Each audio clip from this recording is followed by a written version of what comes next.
sidaadba ka arkayseen bilowga hore ee warbixinta ciwaanadan ku qoran waxaa loogu talagalay oo lagu garab istaagayaa famil Soomaaliyeed oo ku dhaqan dalka Canada oo 3 wiil oo ay dhaleen looga xiray gudaha dalkaasi Canada. waxaa ka warbixinaya mas'uuliyiinta u dhaqdhaqaaqa bulshada Soomaaliyeed ee ku dhaqan gudaha dalkaasi Canada. Bismillah, alhamdulillah rabbil alamin, thumma salatu wassalamu ala nabiyyina Muhammadin wa ala alihi wa sahbihi ajma'in wa ba'd. maanta waa 13 bisha February sanadka 2021. magacaygu Aadan Maxamed Ciise. waxaan halkaan isu soo taagay arrin aan isleeyahay qof kasta oo Soomaaliya oo muslima oo gaar ahaan reer Canada ama reer America ah ama maxaan ku rawa wadamada qarbiga ku nool arrin taabanaysa weeye. arrinta aan ka hadlayo ma jirto guri aysan taaban.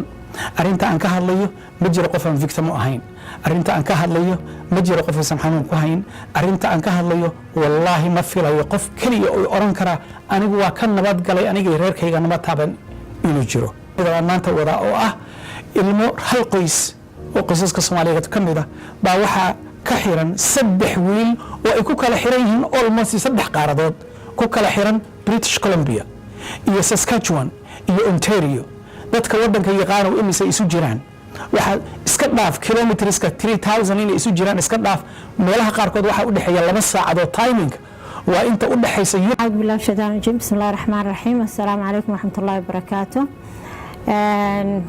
hooyooyinka Toronto jooga meel kasta jooga dhalinyarada maxay ahayd ragga Soomaalida oo dhan mujtamaca muslimiinta oo dhan waxaan idin ka codsanayaa walaashay Aamina Cabdillaahi dhibaatada haysata inay isu taagtaan oo caawisaan oo maxay ahayd 3 wiil ka ciltirtaan. waxaynu nahay hadaynu ummadda Soomaalida nahay waxaynu nahay dad isjecel runtii oo iscaawiya.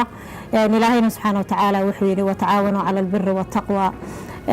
rasuulkuna wuxuu yiri alayhi salaatu wassalaam khayrukum anfa'ukum lin-nas. marka waxaan idin ka codsanayaa walaasheen inaa isu taagtaan ilaahay khayr ha idin siiyo. marka intaasaan idin oran lahaa. جزاكم الله خير. عليكم ورحمة الله وبركاته. دمانتين waxaan meeshaan isugu nimaadnay abaayo Aamino dhibta haysata inaan la qaybsano ma sha Allah. Aamino ma aha qof ma aragtaa oo aan ka fariisan karno maadaama ay 3 wiil ka xiran tahay. waad garan kartaana u maleynayaa hal wiil hadii laga xiro ama hal dhib ku qabsado inta ila egtaa dhibkeeda adoo 3 laga wixii. marka ma sha Allah maanta waxaan rabnaa in loo kaco wixii dhig loo kaca. ma sha Allah waa walaashin waa gabar Soomaaliya ilmahan waa ilmo Soomaaliya. ma sha Allah meel inaga jiraan male kii la dilo oo dhinto waa la duugaa laakiin qof ka xiran oo dhib kaaga xiran oo lagu dhibay. Bismillahir Rahmanir Rahim.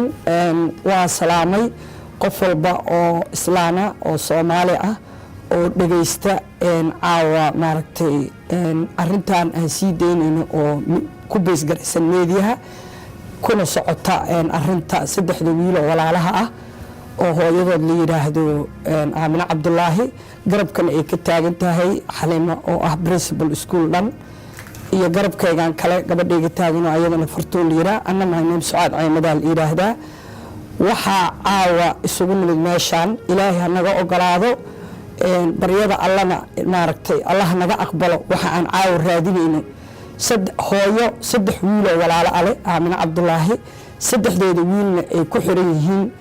wiilka dhexe Saskatoon wiilka yar oo waliba xanuunsan oo sokor iyo isla qaba maaragtay sijar uu ku xiran yahay Toronto iyo wiilka weyn oo Vancouver ku xiran inkastoo la beel out gareeyay laakiin haddaba daawade fariintan haddii ay ku soo gaarto ka qayb qaado oo share siide sidoo kalena gacan weyn ka geyso wixii karaankaaga ah wiilasha Soomaaliyeed ee gacanta cadawga ku jira una duceeya meel walba aad joogtaan.